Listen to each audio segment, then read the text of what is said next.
Hamad Ukwaji, mkurugenzi wa halmashauri ya mji wa Handeni. Nitumie fursa hii kuwakaribisha wananchi wa halmashauri ya mji wa Handeni kupokea mwenge wa uhuru.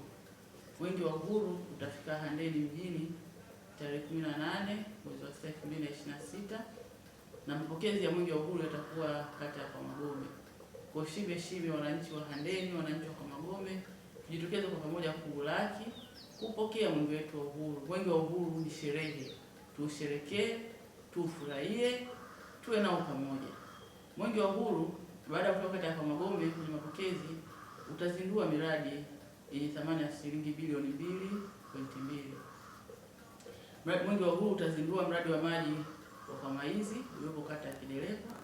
Pia mwenge wetu wa uhuru mwaka huu utazindua maabara ya kisasa iliyojengwa katika halmashauri ya mji wa Handeni yenye thamani ya zaidi ya milioni 155. Mwenge wa uhuru pia utafanya shughuli za kuweka mawe ya msingi. Utaweka jiwe la msingi katika ofisi ya mtaa ya Kodisewa iliyo kata ya Kwenjugo.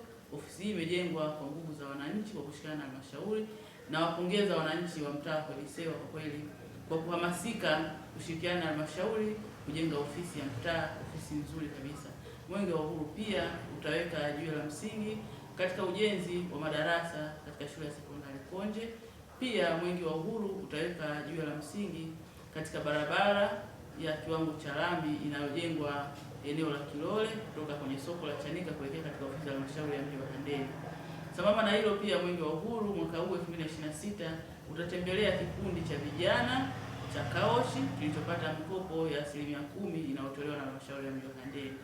Pia mwenge wa uhuru mwaka huu utakesha katika eneo au uwanja wa Kigoda uliopo kata ya Chanika. Katika mkesha huo mwenge wa uhuru utafanya shughuli mbalimbali, utatembelea mabanda ya ujasiriamali, pia utatembelea na kuona shughuli za vijana katika kongamano la vijana.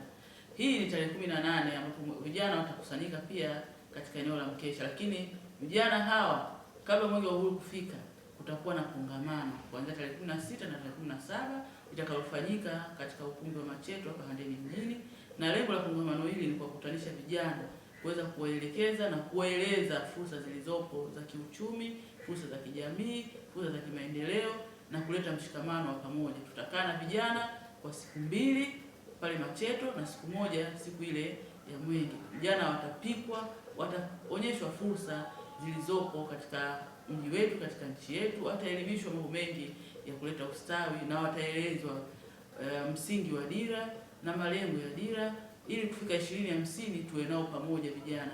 Tukumbuke kwamba kauli mbiu ya mwenge wa uhuru 2026 inasema Tanzania ni yetu sote, tushikamane kwa pamoja kuleta maendeleo. Pia nawasisitiza na kuhamasisha ndugu wananchi, mwaka huu kutakuwa na fursa ya wananchi kuushika mwenge wa uhuru. Makundi yote, vijana, wanawake, wazee, watu wenye ulemavu, kutakuwa na fursa hiyo. Usipange kukosa. Mwenge wa uhuru!